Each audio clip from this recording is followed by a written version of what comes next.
आज की class start करते हैं। ध्यान रखना सब्सक्राइब और शेयर करने के लिए, ठीक है। 16.3 कल ख़त्म हो गई, अपन अब 16.4 शुरू करेंगे। ध्यान रखना है कि ये एक्सरसाइज सबसे थोड़े से हटके होती है, तो बहुत अच्छे से समझना है इसको। इसमें सबसे पहले हम कोई भी क्वेश्चन जब पढ़ेंगे तो एक चीज़ पहचानना हमारे लिए बहुत ज़रूरी है, वो है रैंडम वेरिएबल। ठीक है, इसको हिंदी में कहते हैं यादृच्छिक चर। अगर हम क्वेश्चन में ये नहीं पहचान पाए तो हमसे क्वेश्चन होगा ही नहीं। क्वेश्चन में और भी बहुत कुछ होगा, लेकिन सबसे पहला काम होगा यादृच्छिक चर निकालना। और अगर यादृच्छिक चर नहीं आया तो कुछ भी नहीं आएगा। ठीक है, अब कुछ उदाहरण लेता हूँ जिससे शायद दिमाग में आ जाए कि यादृच्छिक चर होता क्या है। हर क्वेश्चन में अलग होता है, लेकिन एक छोटा सा एग्जांपल मैं लेता हूँ। जैसे मान लो मैंने कहा कि मैंने एक सिक्के को 2 बार उछाल दिया, ठीक है। तो मैंने कहा कि हेड के लिए यादृच्छिक चर क्या होगा, ठीक है। तो हेड के लिए यादृच्छिक चर का मतलब हुआ कि हेड कितनी कितनी बार आ सकता है, क्योंकि एक काम को हम 2 बार कर रहे हैं, यानी कि एक सिक्के को हम 2 बार उछाल रहे हैं। और मैंने हेड के लिए पूछा है, तो हेड आने का मतलब हो गया कि अब हमें हर कंडीशन सोचनी है कि हेड के लिए क्या क्या हो सकती है। तो सोचो, अगर हम उछालते हैं, एक तो हमारे पास एस बना के भी है क्योंकि यहाँ पर छोटा है एस, लेकिन फिर भी हम सोच के करेंगे पहले कि भाई हमने एक सिक्के को 2 बार उछाला हो और दोनों बार उछालने पर हुआ क्या हो कि एक बार भी हेड आया ही ना हो। भाई तुमने पहली बार उछाला, हेड नहीं आया, दूसरी बार उछाला तब भी हेड नहीं आया, तो हेड कितने आए? एक भी नहीं आया। यानी कि हमारा यादृच्छिक चर यानी कि रैंडम वेरिएबल 0 हो गया कि एक बार भी नहीं आया। ठीक है, और क्या हो सकता है कि भाई हमने उछाला हो, हेड आ गया, दूसरी बार उछाला है लेकिन वो टेल आया, तो यानी हेड एक बार आया, तो हमने हेड एक बार लिख दिया। अच्छा, और क्या हो सकता था? हो सकता है पहले टेल आया और फिर हेड आया, तो भी एक ही बार हेड आया, तो हमने एक बार हेड लिख दिया। और कंडीशन क्या हो सकती है कि हमने उछाला हो और पहली और दूसरी बार दोनों बार हेड आ गया हो, यानी हेड के नंबर्स कितने हो गए? तो ये है हमारा रैंडम वेरिएबल। जैसे अब एस मान लो मैं लिख देता हूँ, एस क्या था? अगर हम एस लिखते हैं एक कॉइन को 2 बार उछालना, तो यही बनता है। तो अगर इसमें हम नंबर ऑफ हेड्स ढूंढें हर कंडीशन पे, तो देखो यहाँ पर 2 हेड आ रहे हैं तो हमने 2 लिख दिया है, इसमें एक आ रहा है, इसमें भी एक आ रहा है, तो ये एक दो बार नहीं लिखेंगे, हम लिखेंगे एक एक बार है। ठीक है, टेल 2 बार है, यानी कि हेड तो एक बार भी नहीं आ रहा ना, क्योंकि क्वेश्चन हेड के लिए ही है, तो हेड 0 है। ठीक है, तो ये हो गया नंबर ऑफ एक्स। अब हर क्वेश्चन में एक्स एक अलग टाइप से हो सकता है। 99% हमें इसी टाइप से मिलते हैं, लेकिन ऐसा नहीं है कि यही होंगे, कुछ अलग से भी हो सकते हैं। ध्यान रखना, एक्स निगेटिव भी हो सकता है। कई बार ऐसा हमें लगता है कि प्रोबेबिलिटी तो पॉजिटिव ही होती है, 0 से छोटी नहीं होती, 1 से बड़ी नहीं होती, तो हम कंफ्यूज हो जाते हैं। एक्स भी निगेटिव नहीं हो सकता, एक्स हो सकता है निगेटिव। कैसे? जैसे मान लो मैं इसी क्वेश्चन में कहता हूँ कि जो एक्स है वो है number of head minus number of tail. ठीक है, तो अब अगर इस वाले में बात करें तो नंबर ऑफ हेड है 2 और टेल नंबर ऑफ हेड है 0, तो 2 माइनस 0 यानी ये पॉजिटिव आया। फिर इसमें एक हेड है एक टेल है, तो एक हेड एक टेल यानी कि 0 आ गया, इसमें भी सेम काम आएगा। इसमें एक भी हेड नहीं है, 2 टेल है, तो क्या आ गया? यानी कि हमारा एक्स बन गया, जो यहाँ ये था अब बन गया 2 0 माइनस 2। ठीक, तो हमें ये बात समझनी है कि x हर क्वेश्चन में अलग हो सकता है। जब हम क्वेश्चन पढ़ेंगे तो हमें समझ में आ जाएगा वो हमसे क्या पूछ रहा है। ठीक है, इस एक्सरसाइज को पहचानने का एक बड़ा अच्छा सा तरीका भी हो जाता है कि हमसे इस एक्सरसाइज में कुछ चीज़ें फिक्स है, पूछता ही है, जिससे हमें पता चल जाता है कि हमें रैंडम वेरिएबल निकालना ही निकालना है। तो जैसे मैं लिखता हूँ कि हमसे क्या क्या पूछ सकता है इस एक्सरसाइज में। इसमें हमसे पूछ सकता है प्रोबेबिलिटी डिस्ट्रीब्यूशन, प्रोबेबिलिटी डिस्ट्रीब्यूशन।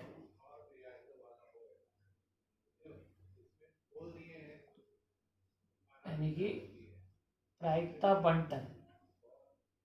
ध्यान रहे कोई भी क्वेश्चन तभी सॉल्व हो सकता है जब प्रायिकता बंटन बनेगा। सबसे पहले ये चाहिए, फिर प्रायिकता बंटन चाहिए, फिर हमसे पूछेगा इस चैप्टर में माध्य, इस एक्सरसाइज में, फिर हमसे पूछेगा प्रसरण,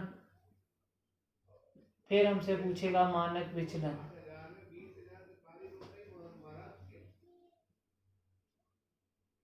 ठीक है, ये हो गया तुम्हारा मीन, पूछ सकता है माध्य को मीन, प्रसरण हो गया वेरिएंस, ठीक है, और मानक विचलन हो गया स्टैंडर्ड डिस्ट्रीब्यूशन।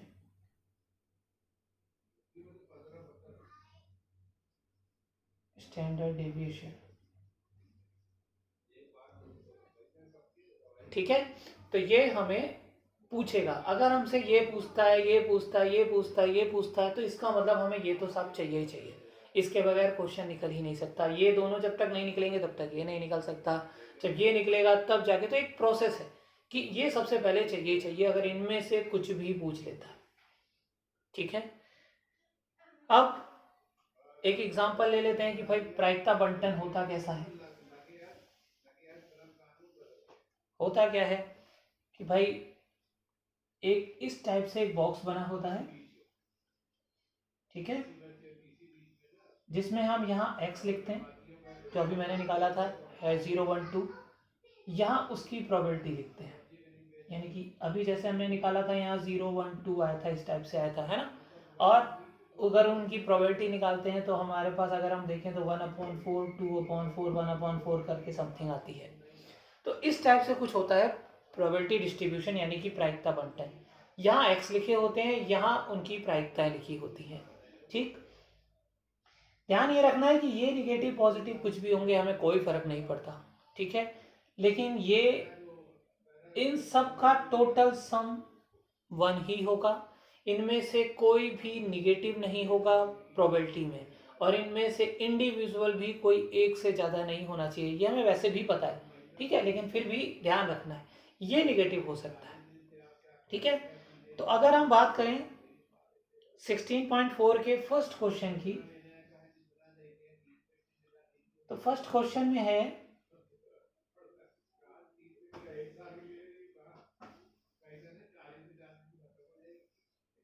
x है, px है, कितना कितना दिया है, देखो 0 दिया है, 1 दिया है, 2 दिया है, ये है 0.4, ये है 0.4, ये है 0.2। तो अगर हम इन सबको काउंट करें तो देखो 0.4 0.4 0.8 एंड 0.21, यानी कि ये एक वैलिड प्रोबेबिलिटी डिस्ट्रीब्यूशन बना हुआ है। तो वो हमसे यही पूछ रहा है कौन सा सही है कौन सा गलत है। तो अगर हम सेकंड वाला काउंट करें तो इसको ऊपर 0 1 2 ही है, ये 0.6 है, ये 0.1 है, ये 0.2 है। तो अगर हम इसको ऐड करें तो 6 2 8 1 9, यानी कि ये 1 नहीं हो रहा। अगर ये 1 नहीं हो रहा तो इसका मतलब ये सही प्रोबेबिलिटी डिस्ट्रीब्यूशन नहीं बना हुआ है। थर्ड अगर हम देखें तो है, थर्ड में क्या है, थर्ड में है 0 1 2 3 4, एक है 0.1, एक है 0.5, एक है 0.2, एक है 0.1 माइनस का, ये है 0.3, ये निगेटिव है। तो इसका मतलब ये पहले ही सही नहीं है, तो इनको जोड़ने की कोई ज़रूरत ही नहीं है। ठीक है, तो ये तो एक, अभी हमने क्वेश्चन में कुछ नहीं सीखा, अभी हमने केवल इतना सीखा कि अगर प्रोबेबिलिटी डिस्ट्रीब्यूशन बनाए तो वो सही बनाए या गलत बनाए, वो कैसे पता चल जाता है। इन सब का टोटल सम 1 आ रहा होगा, अगर 1 नहीं आ रहा तो इसका मतलब हमारी ये प्रोबेबिलिटीज कहीं ना कहीं गलत लिखी हुई हैं। ठीक है, अब हम एक क्वेश्चन करते हैं इस टाइप का क्वेश्चन, जैसा मैंने अभी बताया था थोड़ी देर पहले, कुछ उस टाइप का।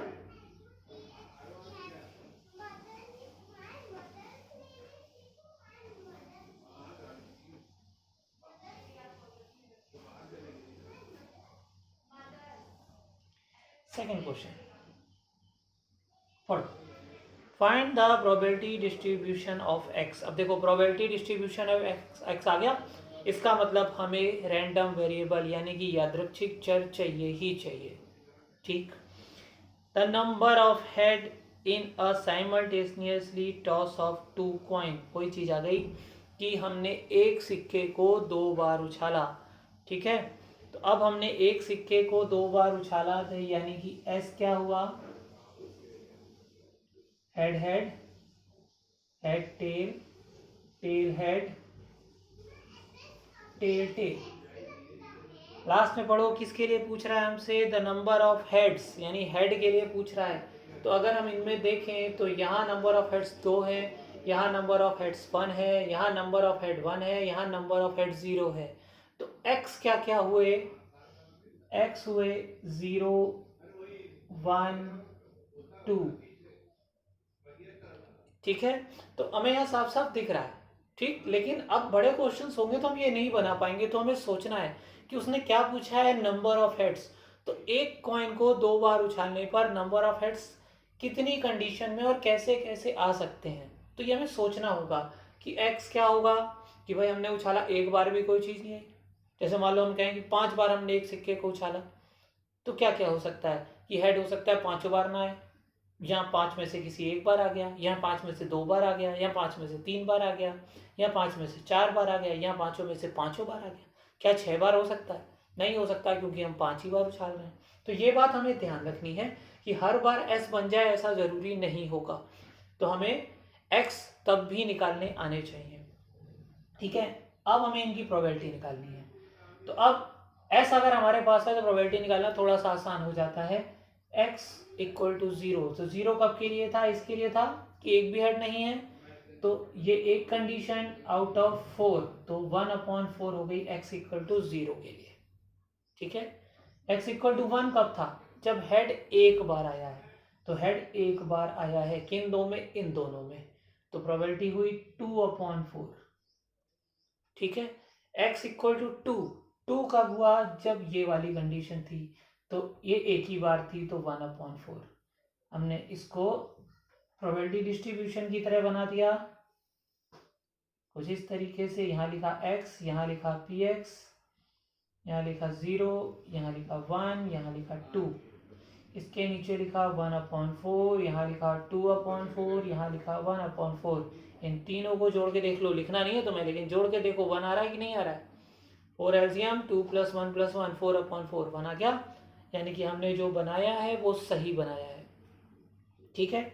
अच्छा, एक बात ध्यान रखेंगे कि अगर हमारे पास, अभी हम 16.4 कर रहे हैं, तो आरबीएससी बोर्ड वाले खास तौर से 16.4 में हमें कहीं ना कहीं कुछ ना कुछ गलत है प्रिंटिंग में। प्रिंटिंग क्या है कि विदाउट या विद रिप्लेसमेंट, पुनरावृत्ति हो रही है या नहीं हो रही है, प्रतिस्थापन हो रहा है या नहीं हो रहा है, वो हमें दे नहीं रहा, ठीक है।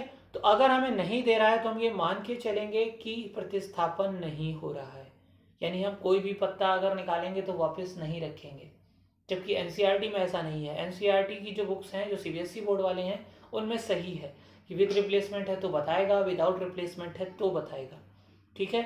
ध्यान एक बात और रखनी है, कुछ क्वेश्चन जैसे यहाँ नहीं दिया था, लेकिन हमने फिर से विदाउट नहीं किया, हमने विद रिप्लेसमेंट ही किया, क्योंकि कॉइन क्या होता है, कॉइन और डाइस की एक खासियत होती है कि हम जितनी बार उठा के वापस उसको फेंकेंगे उतनी बार उसमें वो सारी चीज़ें फिर से होंगी। जैसे एक कॉइन को उछालोगे, एक बार उछाला तो हेड टेल था, दोबारा हाथ में लोगे तो भी कॉइन में हेड और टेल तो है ही ना, दोबारा लोगे, 4 बार लो, 5 बार लो, हर बार होगा। सेम काम पासे में 1 से 6 हमेशा होगा। तो ये बात ध्यान रखनी है कि कॉइन और डाइस में क्या होता है कि पुनरावृत्ति यानी कि रिपीटिशन होता है, कोई प्रॉब्लम नहीं आती, यानी विद रिप्लेसमेंट रहता है। लेकिन बाकी कुछ अगर है क्वेश्चन में, तो आरबीएससी वाले ध्यान रखेंगे कि अगर नहीं दिया है तो वो मान के चलेंगे कि पुनरावृत्ति या प्रतिस्थापन नहीं हो रहा है, ठीक है। क्लियर हो गई बात, ठीक। अब अगला क्वेश्चन पढ़ते हैं, तो तुम्हें कुछ आइडिया लगेगा कि क्वेश्चनों को किस टाइप से करना है, और रैंडम वेरिएबल यानी कि यादृच्छिक चर का भी कुछ आइडिया लगेगा कि यादृच्छिक चर क्या हो सकता है और क्या नहीं हो सकता है, ठीक है। थर्ड क्वेश्चन है, 4 rotten oranges are mixed accidentally with 16 good oranges। मतलब कि कहीं पर 16 अच्छे संतरे थे, ठीक है, उसमें खराब 4 संतरे मिक्स हो गए, ठीक है। तो रोटन ऑरेंजेस हैं हमारे पास 4, और गुड है 16, तो टोटल हमारे पास 20 ऑरेंजेस हो गए, यानी कि 20 संतरे हैं हमारे पास। ठीक है, ध्यान रखना है 4 खराब हैं 16 अच्छे हैं। आगे पढ़ते हैं। Find the probability distribution. Probability distribution यानी कि प्रायिकता बंटन की बात आ गई। प्रायिकता बंटन की बात आ गई यानी हमें x चाहिए। ठीक है, x यानी कि यादृच्छिक चर, random variable. Find the probability distribution number of और rotten oranges in a draw of 2 oranges. मतलब हमें किसका यादृच्छिक चर बनाना है, किसका प्रायिकता बंटन बनाना है कि जो मिक्स हो गए हैं उनमें से 2 संतरे निकालें और वो खराब आए। रोटन ऑरेंजेस के लिए x निकालना है। ठीक है, ध्यान से x हमें रोटन यानी कि खराब संतरों के लिए निकालना है। निकालने कितने संतरे हैं? 2 संतरे निकालने हैं। अब ध्यान से सोचो, तुम्हारे पास 20 संतरे हैं, तुमने एक संतरा निकाला, दूसरा संतरा निकाला। ध्यान रखा उन्होंने विद और विदाउट नहीं दिया है, तो हम विदाउट मान के चलेंगे, बोला था मैंने। तो एक निकाला बाहर रख दिया, दूसरा निकाला देख लिया। ठीक है, तीसरा तो निकालना ही नहीं है, तो 1 और 2 निकालने हैं। तो क्या हो सकता है कि भाई तुमने एक निकाला, तुमने एक बाहर निकाला, और एक बाहर निकालने में क्या हुआ कि पहला वाला खराब नहीं आया, तुमने दोबारा निकाला, वो भी खराब नहीं आया। और मैं खराब क्यों कह रहा हूं, क्योंकि क्वेश्चन में उन्होंने कहा खराब के लिए प्रायिकता बंटन बनाइए, अच्छे के लिए नहीं बनानी है हमारे पास अच्छे भी, लेकिन उन्होंने खराब के लिए बोला है। ठीक है, तो अब पहला भी खराब नहीं आया, दूसरा भी खराब नहीं आया, 2 निकालने थे हमने, तो x क्या हो गया 0, कि एक भी खराब नहीं आया। ठीक, फिर क्या हुआ फिर हमने कहा कि भाई अगर एक पहला निकाला और वो खराब आ गया, दूसरा निकाला वो अच्छा आ गया, तो कितने खराब आए? 1 खराब आया। अब ये भी हो सकता है कि पहले वाला अच्छा निकला हो, दूसरा वाला खराब निकला हो, तो भी x तो एक ही हुआ, यानी खराब तो एक ही आया ना। ठीक है, लास्ट कंडीशन कि भाई हमने एक निकाला खराब आया, दूसरा निकाला वो भी खराब आया। अब यहाँ शर्त कोई और नहीं हो सकती कि पहला खराब दूसरा खराब या दूसरा खराब है, तो खराब है ना दोनों, तो यहाँ या की शर्त नहीं बनती। लेकिन x क्या हो गया 2, यानी कि दोनों के दोनों संतरे खराब निकले। 3 हो नहीं सकता क्योंकि 3 उसने निकलवाए नहीं, उसने क्या निकलवाए? 2 ही संतरे निकलवाए। तो x अब समझ में आ रहा है कुछ? ठीक है, अब हमें x के लिए क्या निकालनी है? उसकी प्रायिकता यानी कि प्रोबेबिलिटी। ध्यान से निकालेंगे। ध्यान रखना, कल मैं और सिखाऊंगा कि इनकी प्रायिकता निकालने के और भी तरीके होते हैं। अगर विद रिप्लेसमेंट है तब तो बहुत अच्छे तरीके होते हैं। ठीक है, तो विदाउट के लिए हमें एक ही मेथड हमारे पास सबसे ज़्यादा काम आता है, जो अब हम करने वाले हैं। ठीक है, ध्यान से देखना। 0 का मतलब क्या था? तुमने यहाँ 0 क्यों लिखा था? हमने 0 इसलिए लिखा था कि एक भी संतरा खराब नहीं आया, यानी कि दोनों के दोनों अच्छे आए। ठीक है, तो देखो हमने पहला संतरा निकाला 20 में से, खराब नहीं आया, यानी ये वाला आया, तो 16/20, 2 निकालने हैं गुणा। ठीक है, और पहला निकाला और दूसरा निकाला, एक कम हो गया क्योंकि बिना प्रतिस्थापन, मैंने कहा था कि जब तक वो नहीं कहता तब तक बिना प्रतिस्थापन, तो एक निकाल के बाहर रख दिया, दूसरा 19 बचे टोटल में से। दूसरा निकाल रहा हो वो भी ये नहीं आ रहा, वो भी यही आ रहा है। 0 का यही मतलब है ना, यानी कि यहाँ आया 15, क्योंकि एक निकल चुका था, दूसरा भी यही आया, तो 15 आ गया। इसको हम सरल कर लेंगे, जो आ गया वो आंसर आ जाएगा। सेम x = 1 के लिए निकालते हैं। एक का मतलब, एक याद है अपने 2 बार आया था कि भाई पहले भी आया या दूसरी बार भी आ सकता था, तो हमें दोनों शर्तें लिखनी है। ध्यान से, पहला संतरा निकाला हमने, 20 में से ही निकलेगा। मान लिया हमने पहला वाला खराब आया था, यानी यही था, तो पहला खराब आ गया, गुणा, एक कम हो गया पूरे में से। दूसरा जो हमने निकाला अब वो ये नहीं आया, अब वो ये आया, यानी कि 16, क्योंकि अब ये पूरे के पूरे भी इतने ही हैं।